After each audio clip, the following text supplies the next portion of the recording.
Hello, hello, Rhodey here. Welcome to my craft room. Today we're doing the alphabet challenge, and this is D.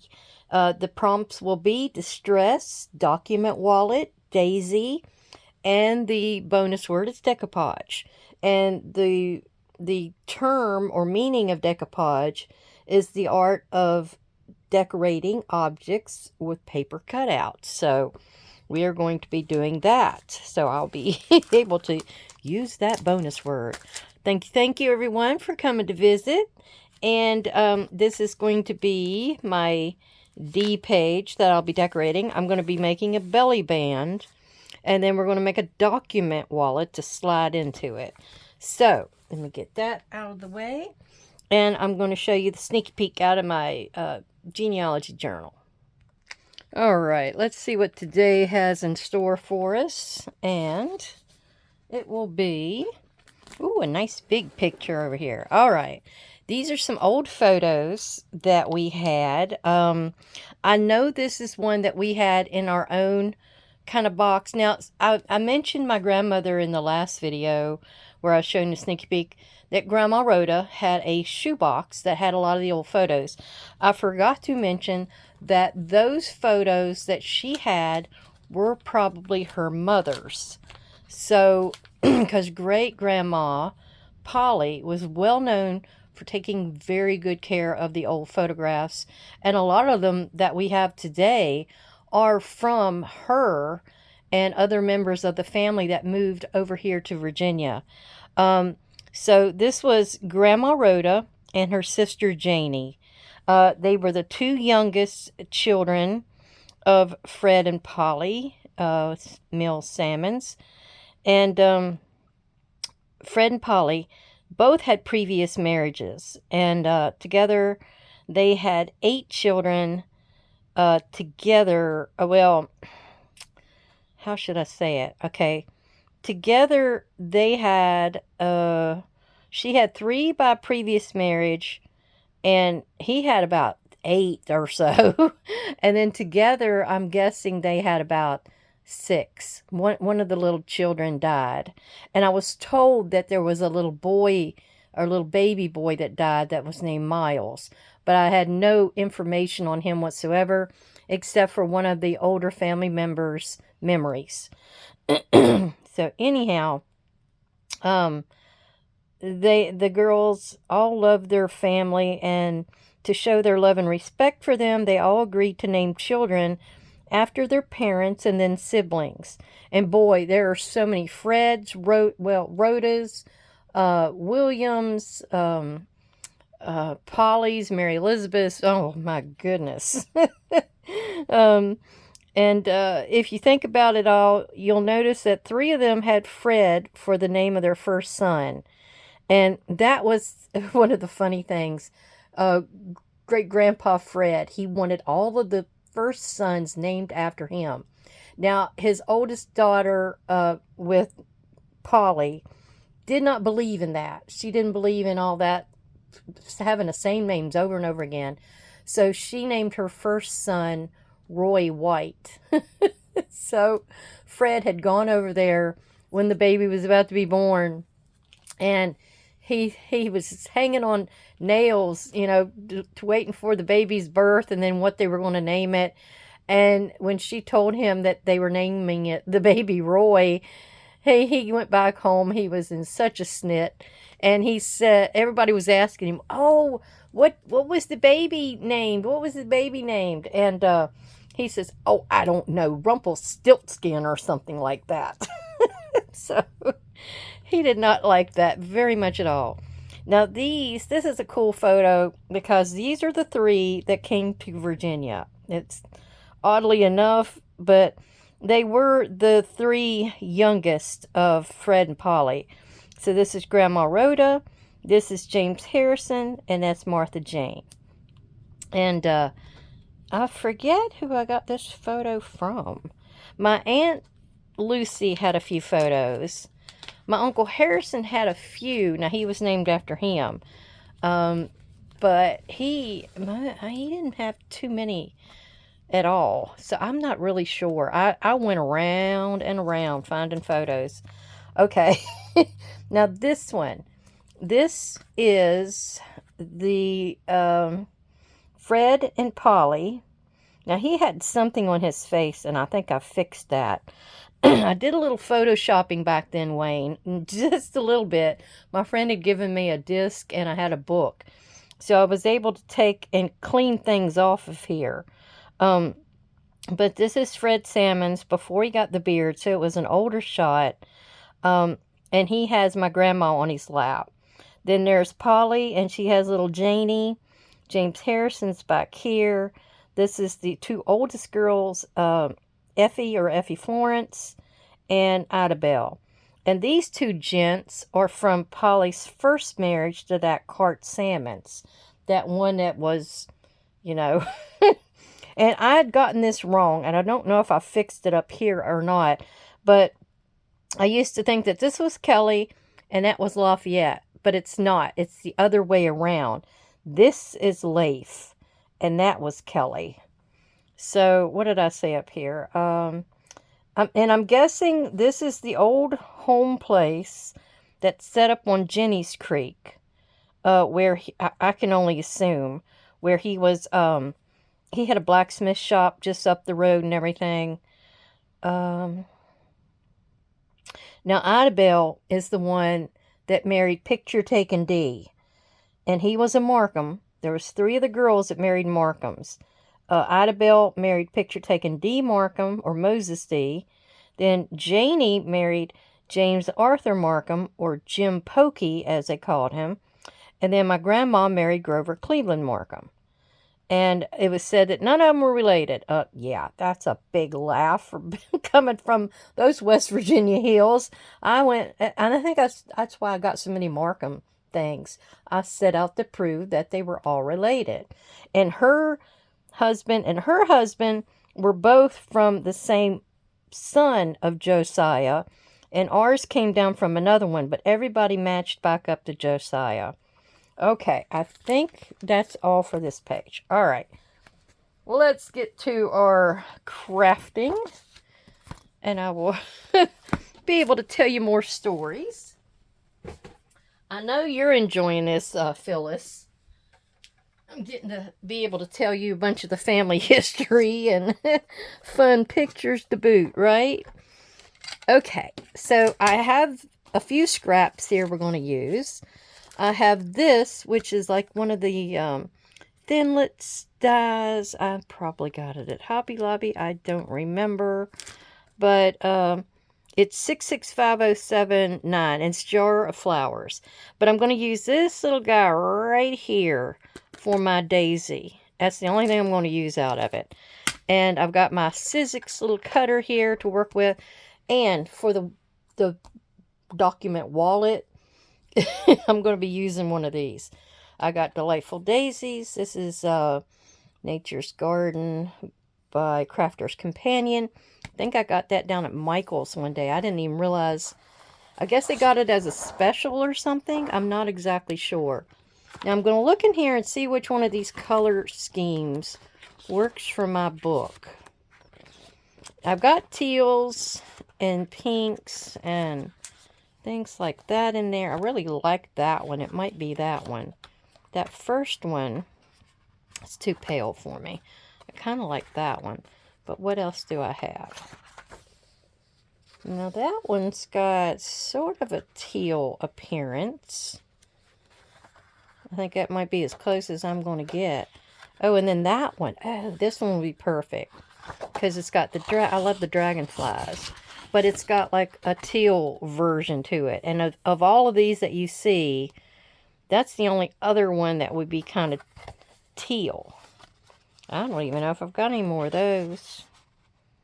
I may have used all of those, so we're going to take that one. And I've also got this extra piece of paper here.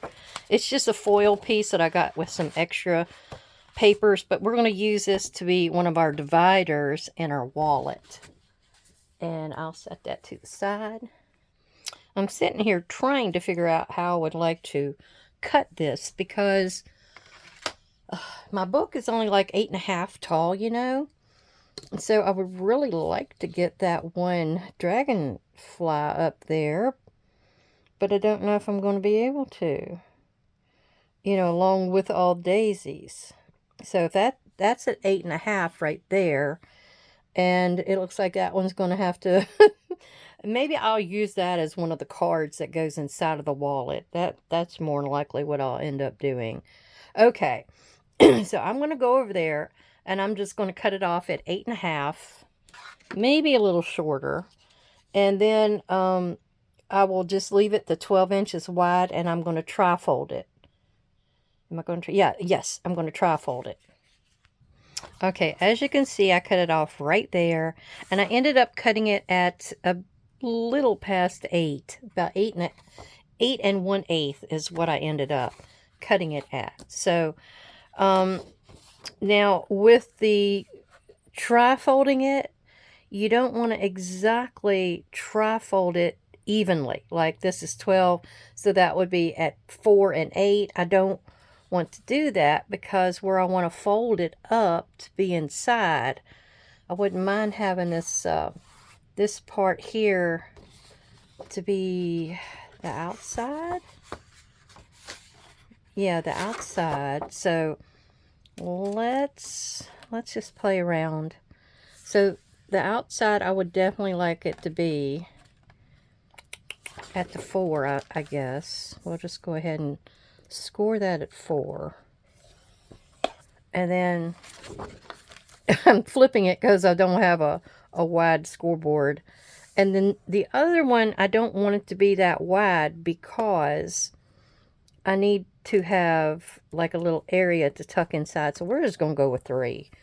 I'm going to chop right through that poor little bug. But oh well.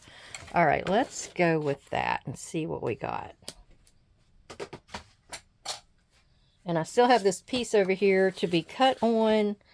Let's go ahead and reach up here and get. And see, it's nice because it's double-sided, which comes in handy a whole lot. Now, this is going to be the inside one. It's a little on the wider side. What is that? About 5. But that's okay because we have... We're going to have it like at 5.5, I guess, inside of our belly band. It'll just make it, but that's okay. So I like this because I can see the dragonfly here, the dragonfly there, and then you have this. Now, what I'm going to do is take and cut a panel of this out. Actually, I'm going to turn around so I can mark it with my pencil. But we're going to take this and come out here a little bit further, maybe between that mark and this mark, and cut us another piece.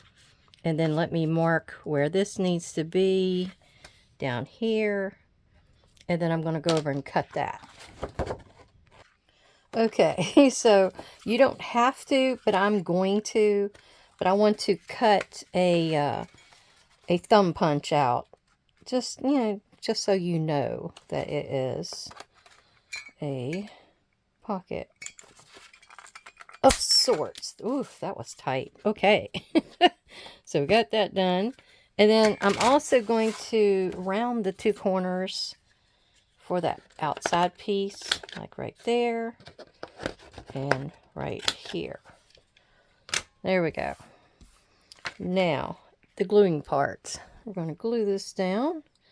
You're going to do your inside piece first, and you're only gluing, well, you can glue the 3 sides. There we go. Go all 3 sides. Boy, I'm wiggly. Oof. It doesn't matter. There's a lot of room in here. But everybody, you know, is going to have to almost go the same route on this prompt, or this D, because document wallet, I don't know how you can get around it. You know me, I'm always trying to find how to work around something and make something else besides the obvious. Well, document wallet, you almost are not able to. I mean, it's all about the same kind of a look to it. I mean, everybody has maybe a different size or shape or material, but it all comes down to the one thing, and there's no way around it. Oop, did I get a little bit on here? Every time you have foil, you always get the glue markings. So I'm making sure I'm rubbing all that off. Okay. Well, I like the green with that because it gives it a little bit of pop.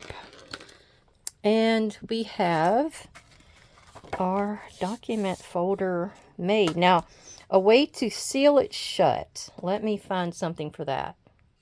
Okay, for a clasp, I'm going to take this extra piece. Now, I took this and I've cut it down. And I'm going to actually just round the corners on this as well. This is going to be my little journal card that will go inside. I should have two, but for now I'm just putting the one. That could be written on easily, and so could that. So that just tucks inside here. I mean, you could tuck it there. You've got room. And then you've got room to tuck one here. And see, it kind of still sticks out a little bit. So then we need a closure. So since I had this little piece left over, I think I cut that one at about 7. So it just wouldn't jam up on either end, you know. So I'm going to go from this flat end here and go in. And this is a 2-inch punch that I got. I just took the end off because I always took it off anyway. And we're just going to punch it like right there. And that's going to be what I'm going to use to close this with. Now, I'm going to tilt him at an angle. I don't want him at the same angle as that one. So I'm going to tilt him up like that. Because I want to get a little bit of a flat side here. Because we're going to glue it down to where it helps close. Is that how I was going to do it? Yeah. Something like this. Let's see if that'll do it. So, what I want to do, I'm going to be covering up that daisy, but oh well. I don't want to cover him up. And if I put it in the middle, I will be. So, I'm going up a little higher. And we're just going to put it like about right there. And hopefully, hopefully I put the glue in the right positioning. Who knows? I may not have. But you can always get back under here because you can see I've got a little bit more room to use. And I can do that at the bottom. Well, no, I think the bottom is pretty much there. So we're good. Now I'm just going to cut that little bit off.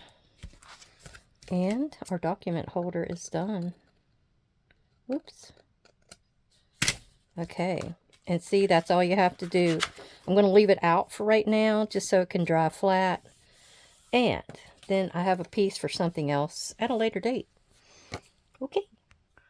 Okay, so we're going to get our little Sizzix set up here. And we're going to put our daisy on there. And we're going to cut that out several times. There we go. I'm always going in the wrong direction. Okay. Did I cut it right? Yeah. And I got to get my pokey tool to get in there.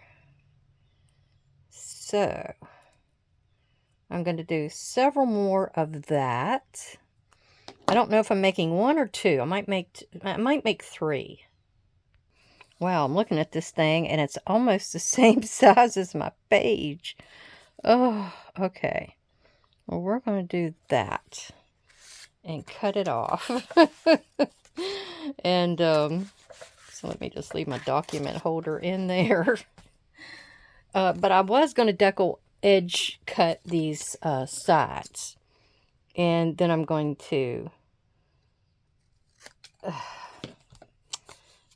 see. I don't know. I need to distress something.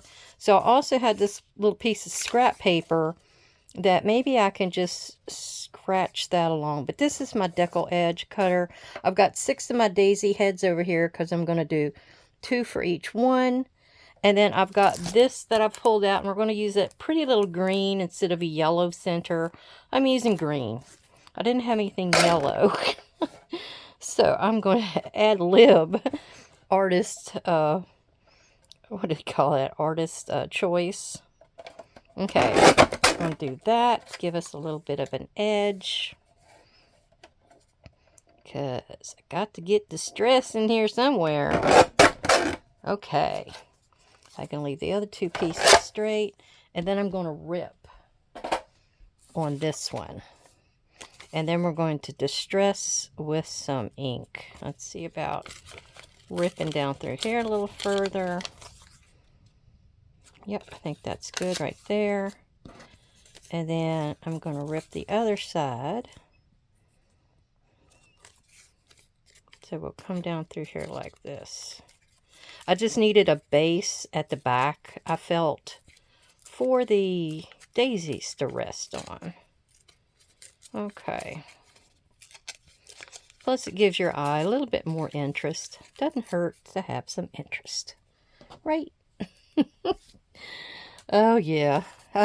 So, are you enjoying the family stories? I'm telling you, there are quite a few. I mean, I started in I didn't need this after all. I started in 1991. And that's when I came up. Well, I lived in North Carolina there for 5 years. So I came up to visit Mom and Dad in about, I don't know, 1990 or something. And was asking those questions like, who was your parents? Who was your grandparents? Who was your great-grandparents? And I was trying to fill out that pedigree chart. And boy, was that a tough thing to do. Because Dad, he only knew that his grandfather was that Cotton Hill Bill Markham. And he got kicked in the head by the mule. And that's what about everybody knew. And see, Dad was the youngest, so he only knew stories that came down from his brother Fred, who was the oldest. Uncle Fred was born in 1911. So, and see, he's named Fred after great-grandpa and Grandma Rhoda. She wanted to honor her dad and name her first son after him.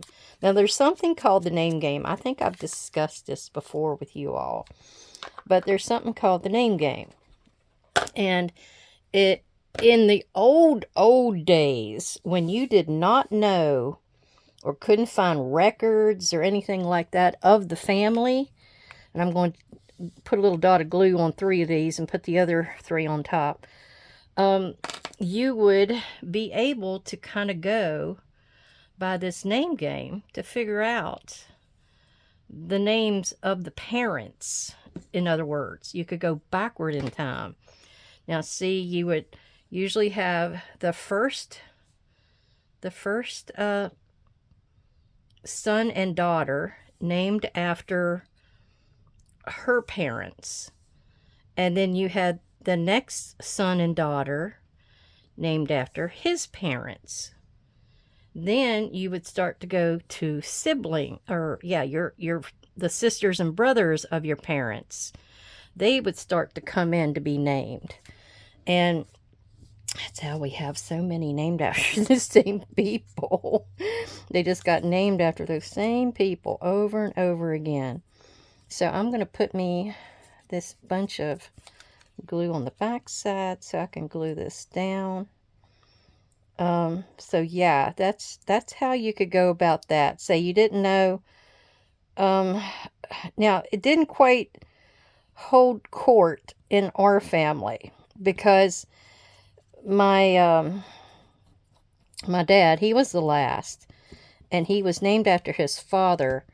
But see, Grandpa never wanted a son named after him. But then when he knew that Dad was going to be the last boy or the last baby, he finally reneged and said, yeah, you can go ahead and name him after me. So they went ahead and done that. So then, let's see. The first son and daughter were definitely named after Grandma's parents, who were Fred and Mary Elizabeth. So they were definitely named after them. Then you come along to the next set of parents, or his grandpa's set of parents, and that would have been William and Rachel. But see, Rachel died really early on after only having 2 children, and she passed away of the flux, and that was like intense diarrhea. So you would have been, dehydrated and stuff like that. And back then, the woman had that house to take care of and all the children and that kind of thing. It really taxed them as well. So anyhow, in our family, we did not have the Rachel as an aunt, or I didn't have an aunt or an uncle named Rachel, but I did have a Millie Delphia. And what happened was, when Bill lost his first wife, he married Millie Delphia Copley, and she was basically the one to raise all of the children. So that's what, and she had 2 of her own. She had a son and daughter, and Rachel had a son and daughter. So Millie Delphia, she raised all of them. And I had an Aunt Delphi, and they were the next 2 children. So it was following true in my family. Let's see, who was coming next? We had Bill, we had Fred, Mary Elizabeth, Bill. I'm looking at the old photo in my mind. Then we had Lucy. Now, Aunt Lucy was named by that Lafayette that was in the picture I showed you at the beginning. And he had this thing about Lucy because he named one of his own daughters Lucy. I think he had a girlfriend named Lucy. He was married, but he had a girlfriend named Lucy as well. So, those players.